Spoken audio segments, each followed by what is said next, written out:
देखो, properties of inverse trigonometric functions. Properties क्या होती है इनवर्स ट्रिग्नोमेट्रिक फंक्शंस की? ठीक है, आपको प्रॉपर्टीज के बारे में पता होना चाहिए। ठीक है, बेसिक सा नॉलेज होगा तो क्वेश्चन करने में कोई प्रॉब्लम नहीं आएगी। ठीक है, देखो जैसे हमारे पास है साइन, साइन इनवर्स एक्स की वैल्यू होती है एक्स। साइन साइन ठीक कट गया, काटते नहीं है। ठीक है, and sign inverse sine x की वैल्यू भी क्या होती है एक्स। ठीक है, अब यहां पर दोनों में देखो एक्स का मतलब क्या है। ठीक है, यहां पर अभी तक हमने एक्स को डिफाइन नहीं किया है। ठीक है, जब हम एक्स को डिफाइन कर देंगे तो हम बोल सकते हैं कि ये चीज एक्स होती है और ये चीज एक्स होती है। ठीक है, आज फर्स्ट क्वेश्चन में पहले हम एक्स को डिफाइन करते हैं। ठीक है, तो सबसे पहले तो मैं यहाँ लिख लेता हूँ। ठीक है, ये हम ऑलरेडी कर चुके हैं कि साइन की डोमेन होती है और रियल नंबर्स, और इसकी रेंज होती है -1 to 1। और साइन इनवर्स, ठीक है, इसकी डोमेन होती है आपके पास -1 to 1, और जिसकी प्रिंसिपल रेंज होती है वो होती है आपके पास -π/2 to π/2। ओके, आ जाओ इन फर्स्ट इस केस में आ जाओ। देखो साइन साइन इनवर्स एक्स की वैल्यू एक्स, तो यहां पर एक्स क्या होगा? ठीक है, अब एक चीज देखो, ये जो साइन इनवर्स एक्स है वो साइन का एंगल आ रहा है। ठीक है, अगर मैं इस चीज को कवर कर लूं तो ये क्या बचा? साइन। ठीक है, ठीक है, साइन मान लो आपने साइन इनवर्स एक्स को थीटा मान लिया, इसको थीटा मान लिया। ठीक है, तो आपके पास क्या बचा? Sine theta is equal to x. तो देखो साइन थीटा की वैल्यू क्या आएगी, मतलब रेंज की बात कर रहे हैं, तो साइन थीटा की वैल्यू क्या आती है? This is domain and this is range, -1 to 1, यानी कि साइन थीटा की वैल्यू क्या आती है? -1 to 1 के बीच में आती है। और ये साइन थीटा क्या है? एक्स, यानी कि x की जो वैल्यू है वो -1 और 1 के बीच में होनी चाहिए। और हम ये भी लिख सकते हैं x बिलोंग्स टू -1 to 1। ठीक है, ये ध्यान रखना, sine sine inverse x is equal to x है। ठीक है, इसका मतलब x की जो वैल्यू है, ठीक है, x की जो वैल्यू है इसके बीच में होनी चाहिए। यानी कि आपके पास बन रहा है साइन, अगर साइन इनवर्स x की वैल्यू x होगी, ठीक है, कब होगी? जब x की वैल्यू बिटवीन -1 और 1 के बीच में होगी। ठीक है, ये बन गया यहां से एक प्रॉपर्टी। ठीक है, यहां देखो sine inverse sine x is equal to x लिख रहा हूं। ठीक है, तो यहां पर हमें डिफाइन करने पड़ेगा एक्स की वैल्यू क्या आएगी। ठीक है, देखो यहां पर अगर मैं साइन एक्स को फाई मान लूं तो ये कुछ ऐसे बन रहा है, sine inverse phi is equal to x. देखो साइन इनवर्स फाई की वैल्यू क्या आती है? ठीक है, इसकी रेंज क्या होती है, यानी कि साइन इनवर्स एक्स फाई की वैल्यू क्या आ जाएगी?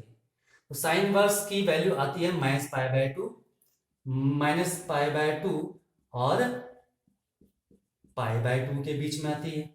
ठीक है, साइन इनवर्स फाई है क्या? एक्स, यानी कि साइन इनवर्स फाई की वैल्यू क्या आएगी? इसके बीच में। ठीक है, तो यहां देखो आपने, जब आपके पास sine sine inverse x is equal to x है तो एक्स की वैल्यू आ रही है -1 और 1 के बीच में। ठीक है, और जब साइन इनवर्स साइन एक्स है तो एक्स की वैल्यू क्या आ रही है? -π/2 और π/2 के बीच में। तो ये चीज आपने ध्यान रखनी है। ठीक है, जब ये होगा तो x की वैल्यू इसके बीच में लाई करनी चाहिए। ठीक है, अगर मान लो x की वैल्यू आ रही है आपके पास 2π/3, तो देखो ये तो है -90 और 90 के बीच में, तो 2π/3 का मतलब है ये जो वैल्यू है, ठीक है, ये आ रही है 120। ठीक है, तो हम x की वैल्यू ये नहीं ले सकते हैं। अब क्यों नहीं ले सकते हैं? क्योंकि जो x की वैल्यू है ये प्रिंसिपल वैल्यू के बीच में लाइन नहीं कर रही है, यानी कि -π/2 और π/2 के बीच में नहीं आ रहा है, ये -90 और 90 है, तो ये तो 120 आ रहा है, और 120 इन दोनों के बीच में नहीं आता है। तो हमें ये वैल्यू जो है इन दोनों के बीच में लेकर आनी। तो देखो हम कैसे लेकर आएंगे। मान लो आपके पास है साइन इनवर्स साइन 2π/3।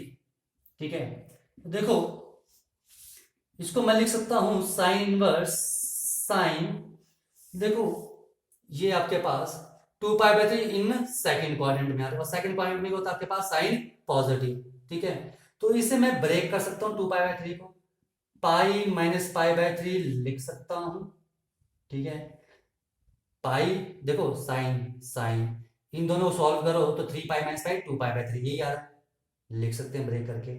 2π/3 को मैंने ब्रेक कर दिया, ठीक है। अब देखो ये क्या आ गया आपके पास, साइन इनवर्स। देखो ये सारी चीज हम क्यों कर रहे हैं, ये सारी चीज हम कर रहे हैं कि हमें जो x की वैल्यू है वो -π/2 और π/2 के बीच में निकालनी। ठीक है। Sine 180 minus theta sine theta होता है। ठीक है। अब देखो ये जो प्रॉपर्टी बन रही है इसकी तरह साइन इन, इसकी तरह बन रही है sine inverse sine x is equal to x where x lies between -π/2 and π/2। Sine inverse sine x और ये जो π/3 है, π/3 60 degree lies between these two. तो इसकी वैल्यू हम क्या लिख सकते हैं, π/3। तो साइन इनवर्स साइन 2π/3 की वैल्यू क्या आएगी, π/3। ठीक है। तो ये चीज आपने ध्यान रखनी है। ओके। ठीक है। कि हम कैसे करेंगे उसको, हम किस इंटरवल में ब्रेक करेंगे। ठीक है। और भी क्वेश्चंस आएंगे एक्सरसाइज में, हम वो भी करेंगे। ठीक है। तो ये ध्यान रखना यहाँ पर x की वैल्यूज क्या आ रही हैं और ये इस केस में x की वैल्यू क्या आ रही है। ठीक है। आ जाओ cos के लिए हम करते हैं। देखो नेक्स्ट आपके पास cos के लिए, ठीक है, अगर आपके पास मान लो वैसे cos inverse x is equal to x है और cos inverse cos x is equal to x, तो यहाँ पर x की वैल्यूज कैसे हम डिफाइन करेंगे। ठीक है। तो यहाँ मैं लिख रहा हूँ cos x की डोमेन, ठीक है, cos की जो डोमेन थी, ठीक है, एंगल लगा लेंगे बाद में, cos की जो डोमेन थी वो आपके पास क्या थी, और real number and range is -1 to 1, और जो cos इनवर्स था उसकी जो डोमेन थी -1 to 1 और जो प्रिंसिपल रेंज थी वो क्या थी, क्लोज इंटरवल 0 to π, ऐसे थी। ठीक है। अब आ जाओ यहां पर, देखो यहां पर अगर मैं cos इनवर्स x को थीटा मान लूं तो ये बन रहा है आपके पास cos theta is equal to x। तो देखो cos थीटा की वैल्यू क्या आएगी, cos थीटा की वैल्यू क्या आएगी, cos की वैल्यू आती है -1 और 1 के बीच में। ठीक है। तो यहां पर x की वैल्यू क्या आएगी, -1 और 1 के बीच में लाई करेगी। ठीक है। तो यहां पर ध्यान रखना, अगर cos inverse x is equal to x है तो हमारे पास x की वैल्यू -1 और 1 के बीच में होनी चाहिए। ठीक है। अगर x की वैल्यू यहां पर हमारे पास -1 और 1 के बीच में है तो cos इनवर्स x को हम x लिख सकते हैं। जैसे हमारे पास मान लो x इज इक्वल टू आ गया 1/2। ठीक है। तो cos inverse 1/2 is equal to, अब देखो यहां पर x की वैल्यू 1/2 और 1/2 -1 और 1 के बीच में आता है, तो हम क्या लिख सकते हैं इसको, 1/2। तो cos इनवर्स 1/2 की वैल्यू कितनी आ गई, 1/2। ठीक है।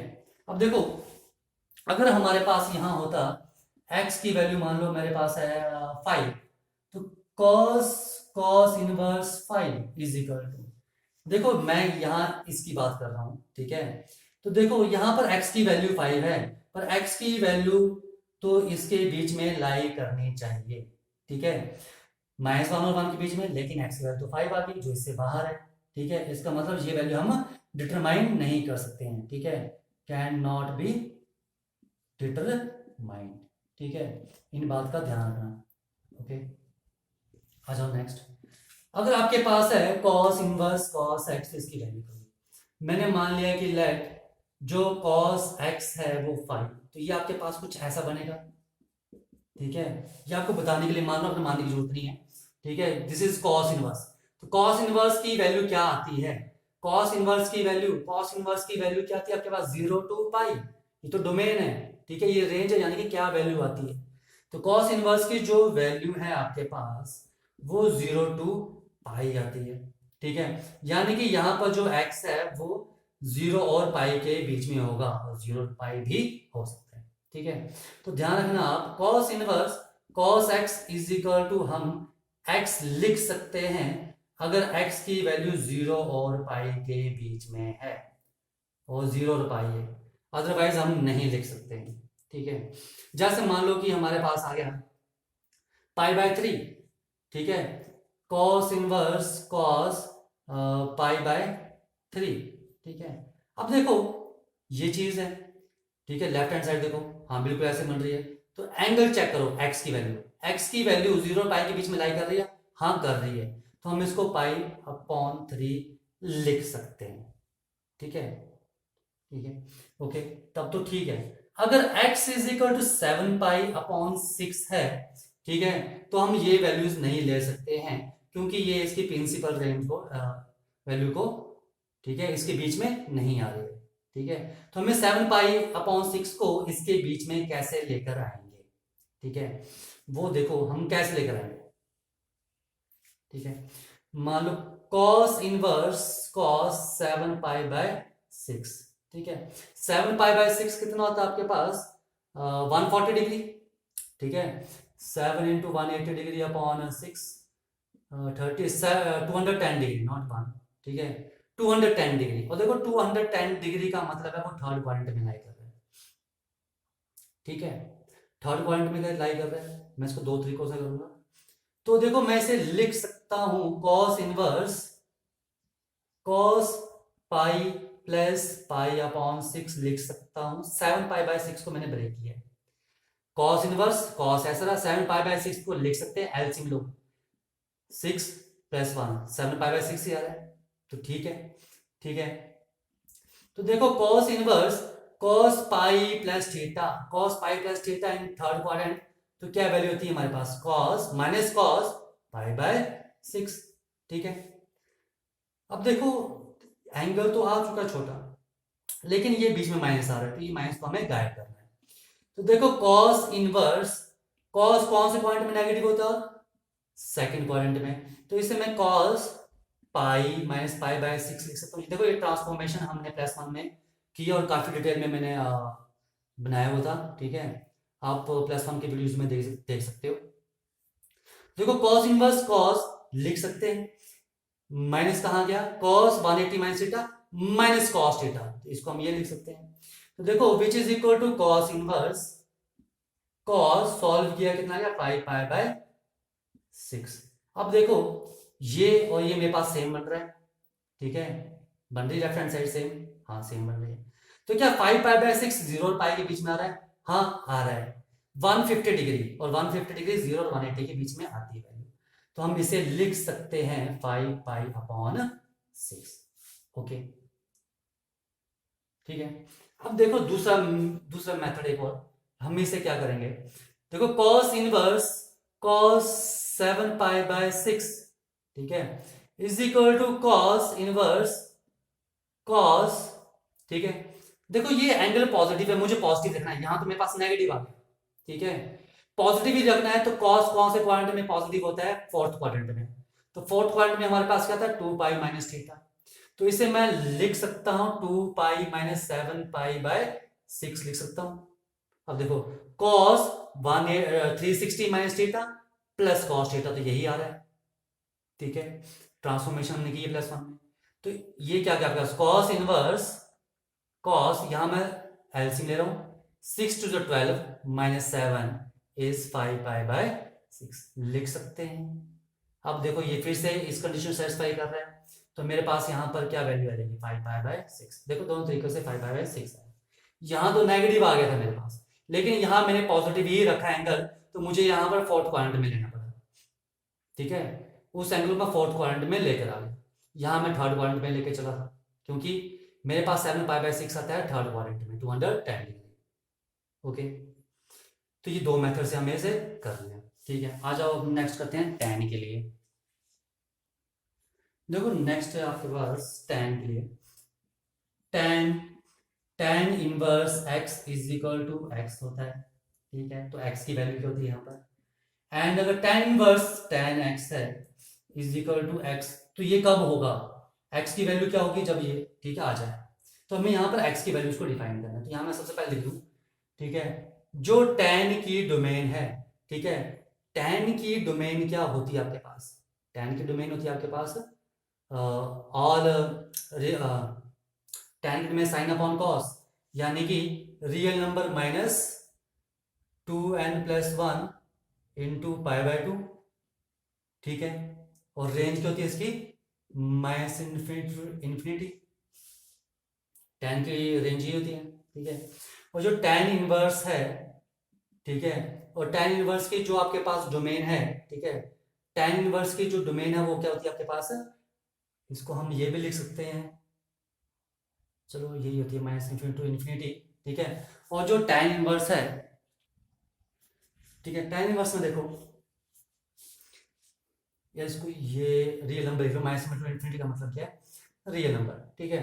तो tan इनवर्स की जो डोमेन आती है वो आती है रियल नंबर, और जो इसकी रेंज है वो क्या आती है हमारे पास, open interval minus pi by two to pi by two, ऐसी आती है, ठीक है। tan की डोमेन क्या होती है आपके पास, देखो tan क्या था आपके पास, sine upon cos, and cos x is not equal to zero, तो और रियल नंबर्स इसको छोड़ के, ठीक है। और रेंज क्या थी इसकी, और रियल नंबर्स, ठीक है। और tan इनवर्स की जो डोमेन है वो रियल नंबर्स है, और रेंज कितनी थी इसकी, minus pi by two to pi by two. देखो यहाँ पर अगर मैं tan सेम वैसे tan इनवर्स एक्स को मानो मैं थीटा मान रहा हूँ, तो tan थीटा की वैल्यू आ रही है मेरे पास, यहाँ थीटा आ गया एक्स। देखो tan थीटा की वैल्यू क्या आती है, tan थीटा की वैल्यू आती है ऑल रियल नंबर्स, ठीक है। यानी कि tan थीटा जो है वो बिलोंग करता है ऑल रियल नंबर्स को, तो इसका मतलब है कि x भी क्या करेगा, बिलोंग करेगा ऑल रियल नंबर्स को, तो x की वैल्यू क्या आ जाएगी, ऑल रियल नंबर्स, ठीक है। तो देखो इस केस में हम tan इनवर्स x को x लिख सकते हैं, ठीक है, अगर x जो होगा रियल नंबर को बिलोंग करेगा, ठीक है। आ जाओ इस केस में, देखो यहां पर मैं tan x को फाइव मान रहा हूं, तो ये आ गया tan inverse five is equal to x, ठीक है। x की वैल्यू तो हमें पता नहीं, tan इनवर्स की तो पता है।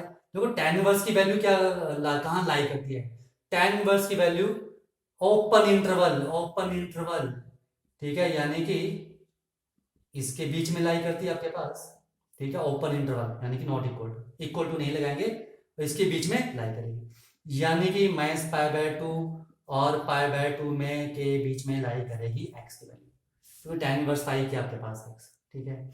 tan x एक्चुअली में आपके पास एंगल ही है, तो tan इनवर्स समथिंग आएगा, तो tan इनवर्स की वैल्यू कुछ भी हो, ठीक है, अंदर यहां कुछ भी हो, तो tan इनवर्स की वैल्यू क्या करेगी, इसके बीच में ही लाई करेगी, ठीक है। तो देखो हम tan इनवर्स tan x को x लिख सकते हैं अगर x जो है वो बिलोंग करेगा minus pi by two to pi by two को, अदरवाइज नहीं लिख सकते, ठीक है, ओके। अब जैसे मान लो हम x लेते हैं यहां पर पाई बाय फोर, ठीक है, तो मेरे पास क्या आ गया tan inverse tan pi by four, तो ये क्वेश्चन इस कंडीशन सेटिस्फाई कर रहा है या नहीं कर रहा है, tan inverse tan pi by four, tan inverse tan pi by four. अब देखो ये जो x है वो माइनस पाई बाय टू और पाई बाय टू के बीच में होना चाहिए, तो यहाँ x क्या है, पाई बाय फोर, क्या pi by four minus pi by to और पाई बाय टू के बीच में आता है, हाँ आता है, तो यानी कि हम इसको क्या लिख सकते हैं, पाई बाय फोर, ठीक है। अब मान लो मेरे पास यहां पर x आ गया थ्री पाई बाय फोर, ठीक है, मान लो मेरे पास x है थ्री पाई बाय फोर, यानी कि tan inverse tan three pi upon four की वैल्यू मुझे निकालनी है, तो देखो थ्री पाई बाय फोर कितना होता है, 108 degree, three into 180 degree upon four, चलिए सोलह, फोर फोर 16, 135 डिग्री होता है, ठीक है। तो ये मेरे पास है 135 degree, three pi by four का मतलब है three pi by four means 135 degree, और कौन से क्वाड्रेंट में, सेकंड क्वाड्रेंट में, ओके। तो देखो थ्री पाई बाय फोर आ रहा है, तो लेकिन पाई तो माइनस 90 और 90 के बीच में आना चाहिए, ठीक है, पाई 135 आ रहा है, तो यानी कि हम इसको थ्री पाई बाय फोर नहीं ले सकते, ठीक है। तो हम इसको थ्री पाई बाय ले तो सकते हैं यहाँ, पर ये three pi by four value नहीं आएगी, ठीक है। अगर थ्री पाई बाय फोर नहीं आएगी तो क्या वैल्यू आएगी, ठीक है। हम इससे क्या करेंगे, एंगल को ब्रेक करके इसके बीच में लेकर आएंगे, ठीक है। अब देखो इसे मैं tan इनवर्स tan लिख सकता हूं इसे मैं क्या, थ्री पाई बाय फोर, देखो दो तरीकों से हम कर सकते हैं, ठीक है। एक तो जब आपने एंगल पॉजिटिव रखना है, एक बार नेगेटिव हो सकता है, ठीक है। देखो थ्री पाई बाय फोर को मैं इसको pi minus pi by four में ब्रेक कर सकता हूँ, थ्री पाई बाय फोर को इसको सॉल्व करो, थ्री पाई बाय फोर ही आ रहा है, ठीक है। तो ये क्या आ गया, tan inverse tan tan 180 minus theta in second quadrant, ठीक है। तो इन सेकंड क्वाड्रेंट तो क्या वैल्यू आएगी, minus tan pi by four, ठीक है। तो इस नेगेटिव साइन को गायब करना है, ठीक है। प्लस वन में ऑलरेडी कर चुके हैं, ट्रांसफॉर्मेशन में कैसे करते हैं हम ट्रिग्नोमेट्री में। तो इसे हम -π/4 लिख सकते हैं। tan minus theta is minus tan theta, तो क्या आ जाएगा ये, ठीक है, माइनस tan थीटा। अब ये देखो कंडीशन सेटिस्फाई कर रहा है, x बिलोंग्स टू दिस, ठीक है। तो x की वैल्यू -90 और 90 के बीच में आ रही है, हाँ -45 इसके बीच में आ रही है, तो हम इसे -π/4 लिख सकते हैं, ठीक है। तो इसकी वैल्यू क्या आएगी, -π/4, ठीक है। अब देखो अगर हम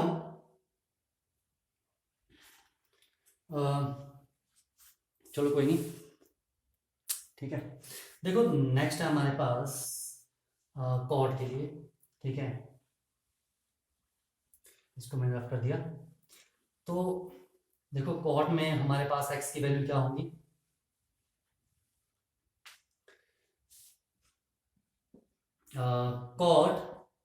cot inverse x is equal to x and cot inverse cot x is equal to x, ठीक है। मैं आपको बता दूं यहाँ पर, ठीक है, जो हमारे पास कॉट है, ठीक है, ठीक है, तो कॉट की डोमेन क्या होती थी हमारे पास, ऑल रियल नंबर्स किसको छोड़ के, n पाई को छोड़ के, और जो इसकी रेंज आती थी हमारे पास ऑल रियल नंबर्स। और जो कॉट इनवर्स है, ठीक है, उसकी जो हमारे पास डोमेन है, ठीक है, जो कॉट इनवर्स था उसकी डोमेन के पास ऑल रियल नंबर्स, और रेंज के थी ओपन इंटरवल 0 to पाई, ठीक है। आ जाओ यहाँ पर सेम, अगर मैं यहाँ पर कॉट इनवर्स x को थीटा मान रहा हूं, तो ये बन रहा है cot theta is equal to x। अब देखो कॉट थीटा की वैल्यू कहां पर लाई करती है, कॉट थीटा की वैल्यू ये, ठीक है, कॉट थीटा की वैल्यू जो है वो रियल नंबर्स को बिलोंग करती है, ठीक है, कॉट थीटा की वैल्यू रियल नंबर आती है, और कॉट थीटा क्या है, x, यानी कि x क्या आएगा, देखो जब हमारे पास कॉट इनवर्स x है, हम इसे x लिख सकते हैं जब हमारे पास x करेगा रियल नंबर्स को बिलोंग। अगर आपका x रियल नंबर को बिलोंग कर रहा है, ठीक है, तो आप कॉट इनवर्स x को क्या x लिख सकते हैं, ठीक है। अब देखो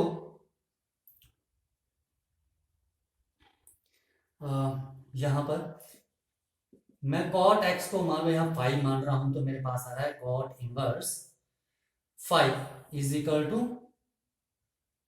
कॉट इनवर्स, इसकी जगह क्या आ गया 5, तो cot inverse 5 is equal to x।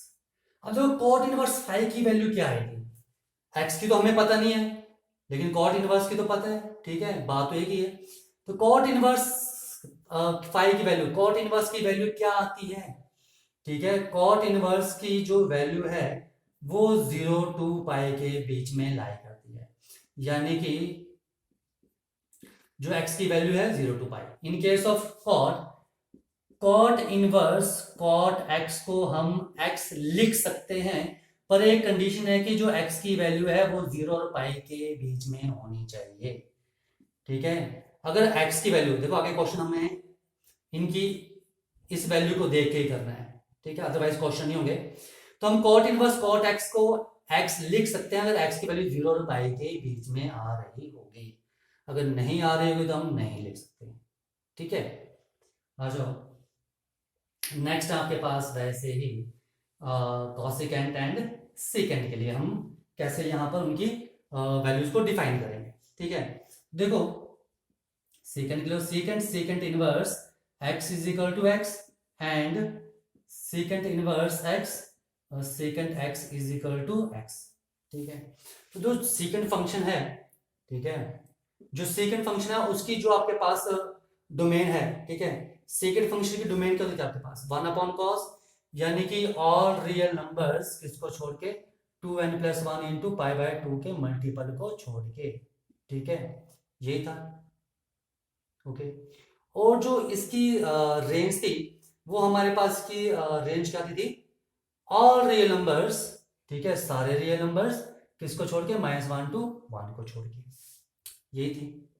तो सेकेंड इनवर्स जो है उसकी जो डोमेन है, ठीक है, जो सेकेंड इनवर्स है उसकी डोमेन क्या थी आपके पास ऑल रियल नंबर्स -1 to 1 को छोड़ के, और जो इसकी प्रिंसिपल रेंज थी वो हमारे पास थी 0 to पाई, किसको छोड़ के पाई बाय 2 को छोड़ के, कि पाई बाय 2 को छोड़ के 0 टू पाई, जो सेकंड इनवर्स की वैल्यू 0 टू पाई आएगी, लेकिन पाई बाय 2 नहीं आएगी। ठीक है, आ जाओ यहां पर, मैं सेकंड इनवर्स एक्स को अगर थीटा मानूं तो ये आ गया second theta is equal to x. तो सेकंड थीटा की वैल्यू कहां लाई करती है? ठीक है, सेकंड थीटा जो है इसकी वैल्यू आती है सभी रियल नंबर, किसको, -1 और 1 के बीच की वैल्यूज को छोड़ के। यानी कि इसका मतलब है x की वैल्यू जो बिलोंग करेंगी और रियल नंबर्स -1 to 1 को छोड़ के। तो ये ध्यान रखना है आपने कि सेकंड और सेकंड इनवर्स x को हम x लिख सकते हैं अगर x जो है कोई भी रियल नंबर हो -1 और 1 के बीच की वैल्यूज को छोड़ के। ठीक है, -1 और 1 के बीच की वैल्यू को छोड़ के, यानी कि अगर 1/2 ले रहा हूं, ठीक है, तो सेकंड इनवर्स 1/2 नहीं आएगा। ठीक है, बाकी आप कोई भी रियल नंबर ले। ओके, आ जाओ यहां पर मैं सेकंड एक्स को अगर 5 मान लूं तो ये आ रहा है मेरे पास second inverse x is equal to x, not second inverse 5। Okay, देखो सेकंड इनवर्स की वैल्यू कहां लाई करती है? सेकंड इनवर्स की वैल्यू, जो सेकंड इनवर्स 5 की वैल्यू है उसमें क्या आएगा, ये वैल्यू आती है सेकंड इनवर्स की। क्या वैल्यू आती है कि 0 टू पाई, ठीक है, किसको छोड़ के, पाई बाय 2 को छोड़ के। ओके, जो सेकंड इनवर्स पाई की वैल्यू, देखो यहां पे मैंने ये किया, एक्चुअली में second x is angle, second x क्या है, एंगल है, तो इसमें सेकंड एक्स एक एंगल है, यानी कि सेकंड इनवर्स की क्या वैल्यू है, यही मतलब हुआ। तो सेकंड इनवर्स की वैल्यू क्या आ सकती है, 0 टू पाई कोई भी वैल्यू आ सकती है, 0 भी आ सकता है और पाई भी आ सकता है, लेकिन पाई बाय 2 नहीं आ सकता है। इसका मतलब x जो है वो बिलोंग करेगा 0 टू पाई, लेकिन इसकी वैल्यू पाई बाय 2 नहीं आएगी। ठीक है, इसकी वैल्यू पाई बाय 2 नहीं आएगी। ओके, तो ध्यान रखना, हम सेकंड इनवर्स सेकंड x को हम x लिख सकते हैं अगर x की वैल्यू 0 और पाई के बीच में है, और 0 और पाई भी हो सकती है, लेकिन पाई बाय 2 नहीं होनी चाहिए, बस ये ध्यान रखना। ओके, ठीक है, हाँ, जो नेक्स्ट आपके पास लास्ट है कॉसिकेंट इनवर्स के लिए। देखो वहां मेरे पास जगह नहीं, मैं ऊपर लिख रहा हूं यहां पर पहले। देखो जो कॉसिकेंट है इसकी जो डोमेन है, ठीक है, जो कॉसिकेंट की जो डोमेन होती है वो आपके पास आती है और रियल नंबर्स -1 to 1 को छोड़ के। ठीक है, ये आती है, नहीं ये नहीं आती है, इसकी डोमेन आती है और रियल नंबर्स n पाई को छोड़ के। कॉसिकेंट को होता है 1/sin, ठीक है, तो साइन n पाई 0 नहीं होना चाहिए, तो और रियल नंबर्स किसको छोड़ के, n पाई को छोड़ के। ठीक है, और इसकी जो रेंज आती है, ठीक है, जो कॉसिकेंट की रेंज है वो हमारे पास क्या आती है, ठीक है, कॉसिकेंट की रेंज आती है हमारे पास और रियल नंबर्स -1 to 1 को छोड़ के। ठीक है,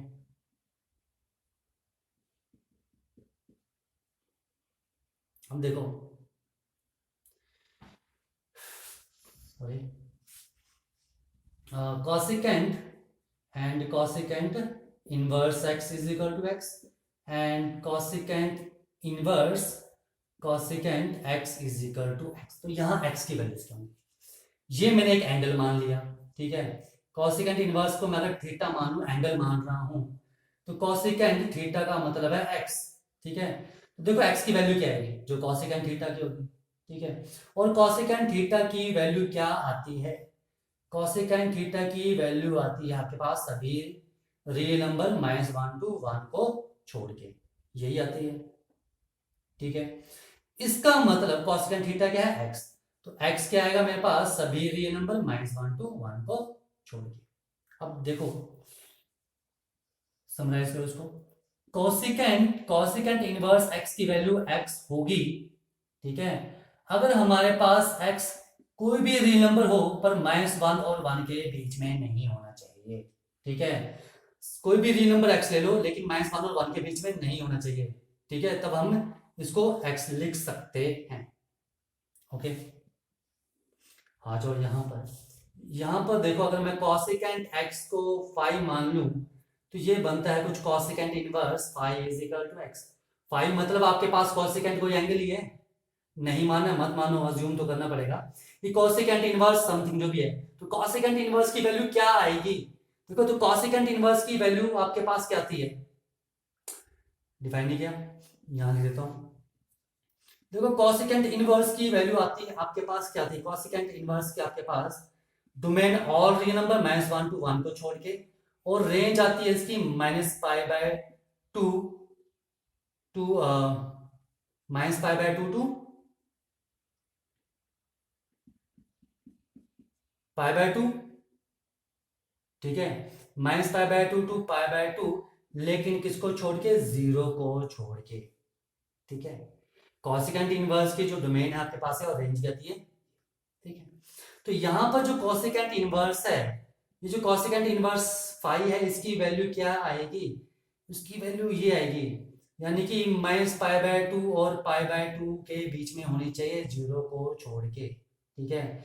यानी कि जो x है -π/2 टू π/2 को बिलोंग करना चाहिए, लेकिन जीरो नहीं होना चाहिए, ठीक है। तो ध्यान रखना, कॉसेकेंट इनवर्स कॉसेकेंट x की वैल्यू हम x लिख सकते हैं अगर यहां पर x की वैल्यू -π/2 और π/2 होगी तो भी लिख सकते हैं, और इनके बीच में होगी तो भी लिख सकते हैं, लेकिन जीरो नहीं होनी चाहिए, यहां पर x की वैल्यू जीरो, तो इनमें ये ध्यान रखना, ठीक है। अगर हम कॉसेकेंट इनवर्स कॉसेकेंट x को x तभी लिख सकते हैं जब हम x की वैल्यू को इनके बीच में लेंगे, या -π/2 या π/2 लेंगे। तो ये ध्यान, क्वेश्चन करती बार इन प्रॉपर्टीज का, ये चीज आपको पता होगी, ये प्रॉपर्टीज, तभी क्वेश्चन सॉल्व होंगे, ठीक है। ये बेसिक सी चीजें, ठीक है। एक्सरसाइज हम नेक्स्ट वीडियो में करेंगे।